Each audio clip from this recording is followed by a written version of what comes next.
Hi, this is Alan Gleeson. Please subscribe to the ADSR YouTube channel for further tutorials. In this video, we're going to look at masking, what it is, and how to cope with its negative effects in a mix. So to begin with, what is masking?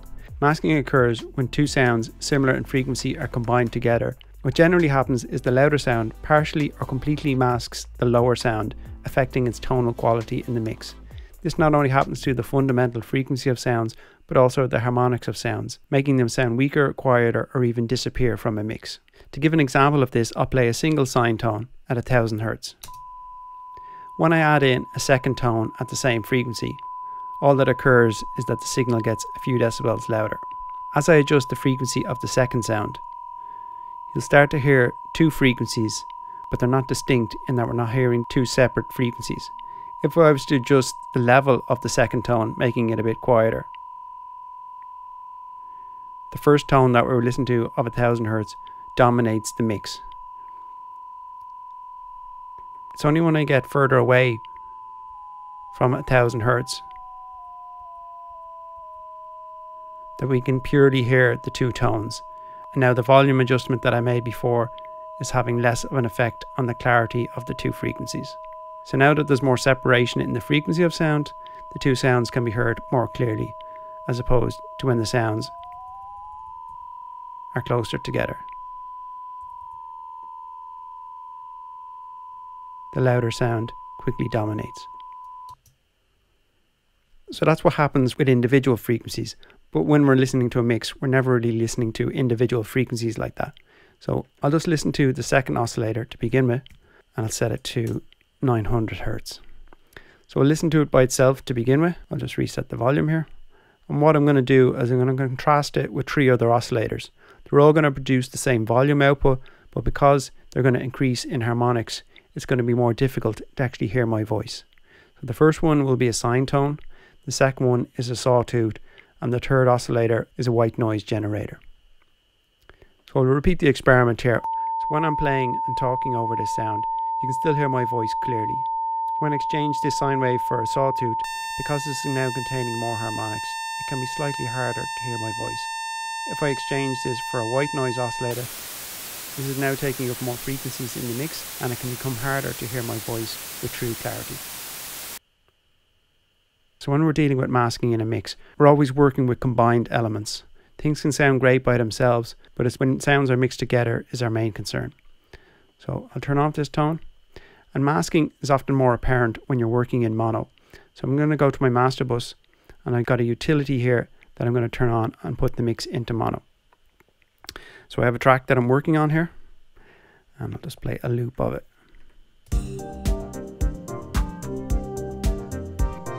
Put it back into stereo,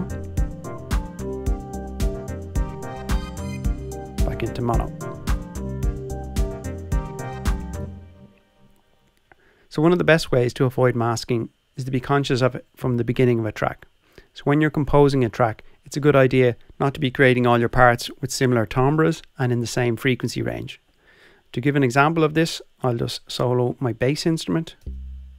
I'll just switch over to the session view just to solo things more clearly. If I was to bring in another part,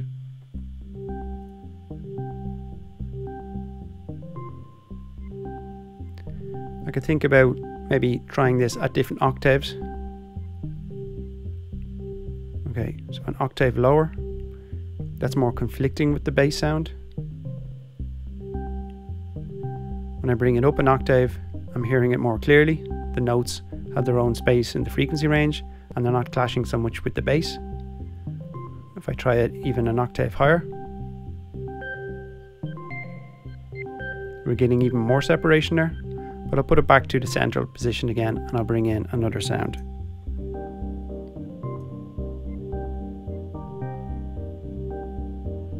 So if that part was meant to complement the bass, it might work. But again, I'll go in and I'll see about shifting that around by an octave. So I'll just get my pitch device again, and I'll bring it up an octave. So now it's out of the range of the bass, but now it's more conflicting with the organ part here that we were listening to previously. Again, if I was to drop this by an octave, again, I imagine that it would start fighting with the frequencies in the bass. Yeah, the overall sound doesn't work. Suppose I bring in another sound.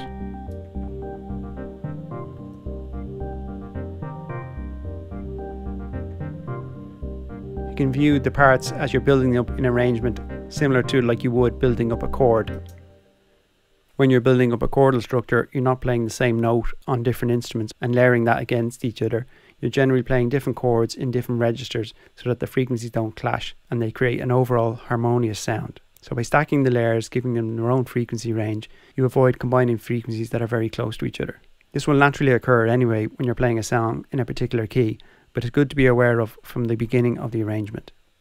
Because masking is frequency related, one of the best tools that we have to control it is EQ. I've set up a spectrum analyzer in this session to allow me to monitor individual tracks when the mix is playing. I set up a group here and I'm using this Voxengo span plugin and it allows me to monitor each channel individually. How I set this up is available in another tutorial on the ADSR YouTube channel. But when I play my mix, I can have a spectrum analysis of the drums, the bass, and various other components within the mix. So in this particular section here, the lead sound, or the sound that I want to have the most focus, is this lead here.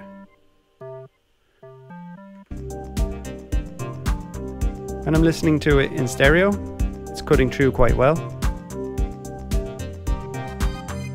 When I bring it into mono, I can hear some issues. So I want to analyze some of the sounds and see if I can reduce some frequencies to make this particular sound clearer in the mix.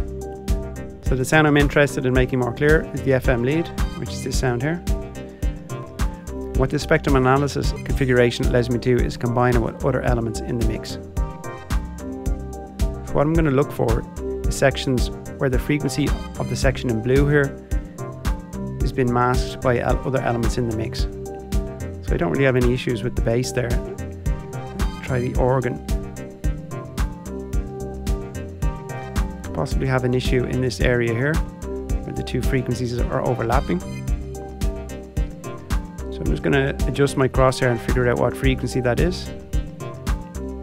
And you can see in the top corner it says it's around 391 Hertz. So what I would do is go to the organ sound, and if I go to the end here, I think I've got an EQ on here, yeah. And what I'm going to do is select a particular band and dial in that frequency range. So it was 391.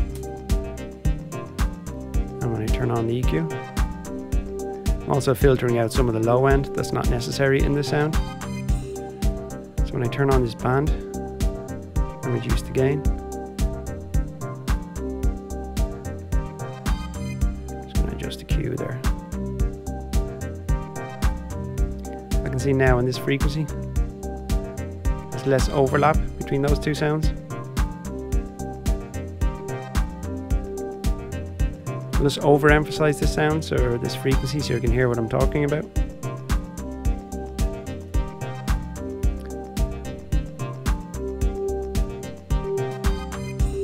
That's the frequency there that I'm reducing. So that frequency is strong in my lead sound. So when I remove it from this organ sound, so that's made a bit more space for my lead. Now I'm going to audition some of the other sounds.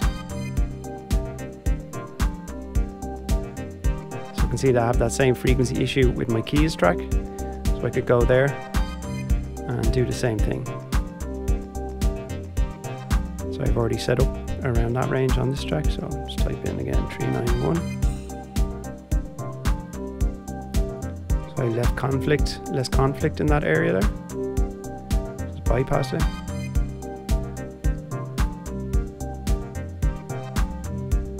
So the keys is playing more a supporting role there, so it doesn't mind if there's a little less definition in it.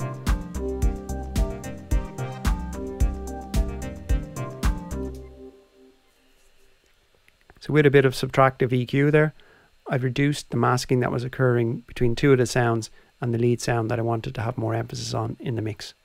Of course, another technique that we can use is panning to give separation. When two sounds are panned to a similar location and they're using similar frequencies, masking is always going to be an issue. So when I play my mix, So I'm going to take it out of mono and adjust the pan to give more separation. So with the organ, I'll pan it, and I'll pan the keys to the other side.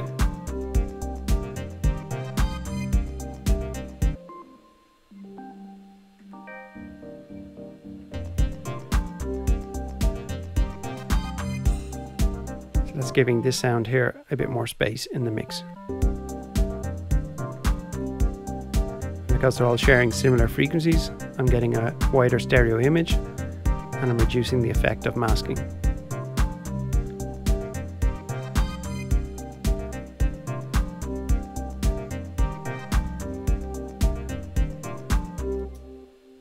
There can be upsides to masking as well, which we often use when we're sidechaining elements. Typically when we're sidechaining, we want to create more space in the mix. So you often put a compressor, say, on your bass, and then you would sidechain that from your kick drum. So I've got a compressor here, and I'll sidechain that from one of my drum sounds.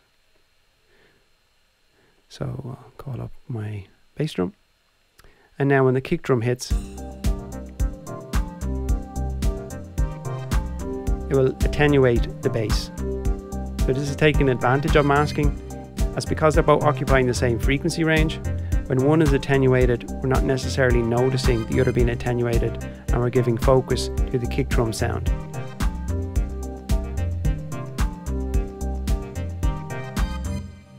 So any devices that respond dynamically, such as compressors, gates, and dynamic EQs, can be employed in this way to help reduce masking in a mix. So that's a few tips there to help you with masking in your mix and bring more clarity to individual sounds. The more elements you have in the mix, the more issues you can have. That's why I like to keep my arrangements quite simple and think about masking at all stages of the process. This has been Alan Gleeson for ADSR. Please subscribe to the ADSR YouTube channel for further tutorials.